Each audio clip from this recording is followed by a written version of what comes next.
希望大家牢记党的教诲，立志民族复兴，不负韶华，不负时代，不负人民。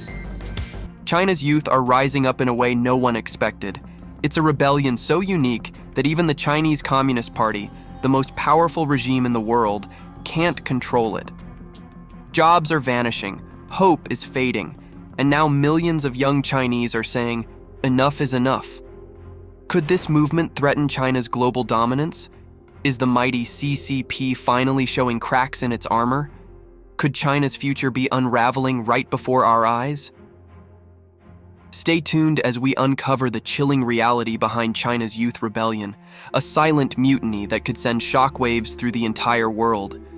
For decades, China has been a global powerhouse, unshakable, relentless, and determined to outpace the rest of the world. The nation's rise seemed unstoppable. But there's one thing the Chinese government didn't expect: its own youth turning against it. The very generation that was supposed to carry China into the future is now leading a rebellion, one that could collapse the economy, destabilize society, and perhaps even threaten the reign of President Xi Jinping. As China hurtles towards becoming the world's largest economy, what happens when its most vital demographic, its youth, simply gives up? But how did this happen? How did the youth of China become so disillusioned, so frustrated, that they're now willing to tear down the very system that raised them? And why can't the CCP stop them? In this video, we'll take a deep dive into the brewing mutiny inside China, one that the government is desperate to keep under wraps. 摆烂的理解就是，假如领导交给我一件事情，我就是说，能不能明天再做，或者是能不能交给别人做，或者是能不能不做。It all started with a term, bai lan, meaning let it rot. It's not a protest in the streets, it's not an organized revolution, but it's something much more terrifying for the Chinese government. Young people simply giving up. They've quit their jobs, stopped chasing dreams, and chosen to abandon the relentless grind of China's infamous 966 work culture, working from 9 a.m. to 9 p.m., 6 days a week. Instead of fighting back against the system, they're simply refusing to participate. It's a rebellion by disengagement, and it's spreading like wildfire across China. The term Bai Lan exploded on Chinese social media in 2022, gaining millions of views and spreading faster than the government could censor it. 摆烂，我觉得就是事情不能向好的方向发展，然后就任其他无所谓，就是有点破罐子破摔的意思。比如说，我们平常比较爱玩游戏嘛，空闲时间比较多。And make no mistake, censorship is one of the CCP's greatest tools to suppress dissent. Yet, despite the government's best efforts, this idea of disengaging and letting it rot has captured the imagination of a generation. In a country where the government controls nearly every aspect of life, from media to personal freedoms, this movement is especially dangerous. What does it mean for the future of China when its youth, the engine of any nation's growth, are choosing to let everything fall apart? If you're interested in following more stories like this, don't forget to subscribe to our channel. We break down the most significant global issues, so you can stay informed about what's really happening in the world. To understand why this rebellion is happening, we need to look back at the policies that have shaped modern China. The root of this crisis goes back to the CCP's strict economic and social policies, including the notorious one-child policy that has left China with a massive aging population and a shrinking workforce. The pressures on young Chinese citizens are immense. They are expected to excel in school, secure high-paying jobs, and take care of their aging parents. But the reality? Opportunities are disappearing. The Chinese economy, once growing at breakneck speeds, is slowing down. Youth unemployment has soared to a record-breaking 21%. More than 1 in 5 young Chinese are without a job.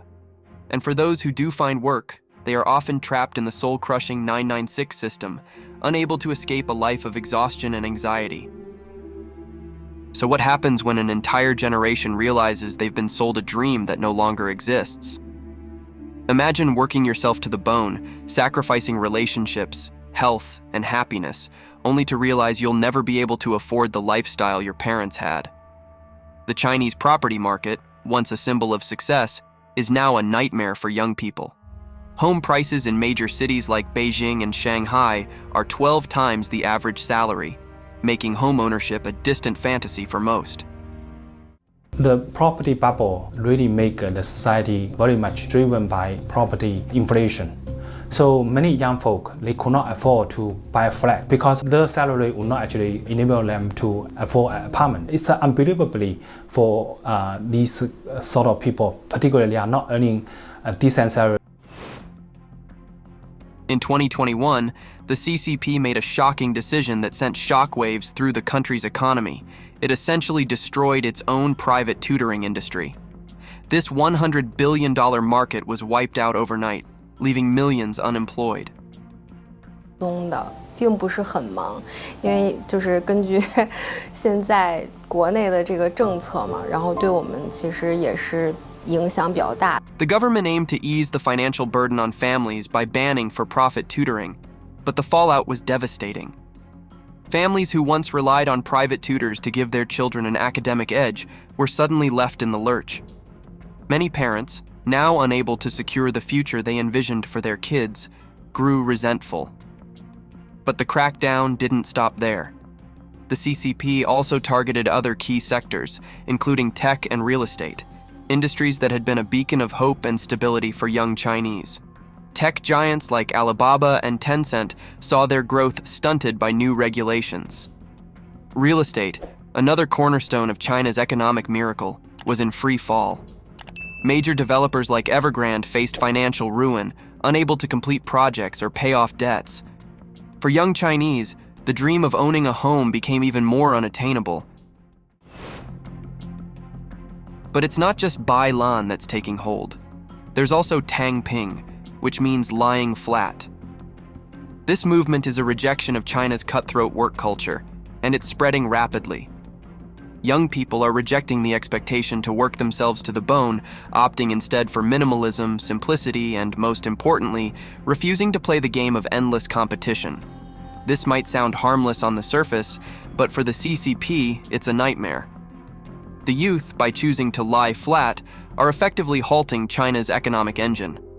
They are opting out of marriage, refusing to have children, and disengaging from the consumer-driven economy that the government has relied on for decades. The consequences of this rebellion are already being felt. China's labor productivity growth has dropped dramatically, falling from an average of 7% to 4%. With youth unemployment on the rise, consumer confidence has plummeted. Retail sales are down, and the country's once thriving middle class is shrinking. But that's just the beginning. China is also facing something even more alarming: deflation. While much of the world is battling inflation, China's prices are dropping because people are simply not spending.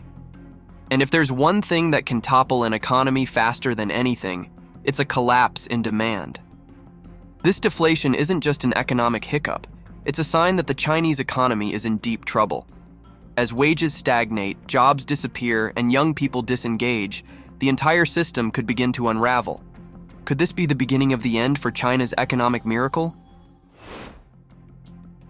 But the most terrifying problem China faces isn't just economic, it's demographic.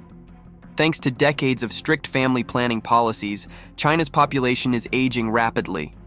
By 2035, an estimated 400 million people in China will be over the age of 60. That's nearly 30% of the population. China is quite literally running out of young people to support its aging population. The birth rate is plummeting, and the youth who are still around are refusing to participate in the system. The CCP is sitting on a demographic time bomb, and when it explodes, the consequences could be catastrophic. So how is the CCP responding? In classic fashion, by trying to silence the dissent.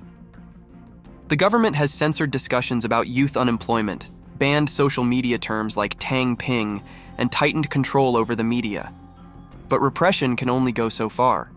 The government is also desperately trying to boost the birth rate, offering incentives for families to have more children. But after years of promoting the one-child policy, can they really reverse decades of messaging overnight?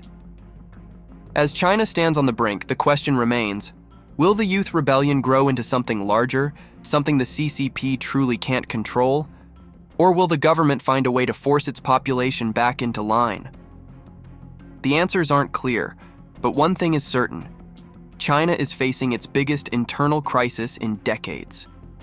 And as the rest of the world watches, the fate of the world's second largest economy, and perhaps its global influence, hangs in the balance. What do you think? Can China survive this internal rebellion, or are we witnessing the beginning of the end for the CCP's iron grip on the country? Let us know your thoughts in the comments below. And don't forget to like, subscribe, and hit the notification bell for more videos that dig deep into the world's most pressing issues. Stay tuned. There's much more to come.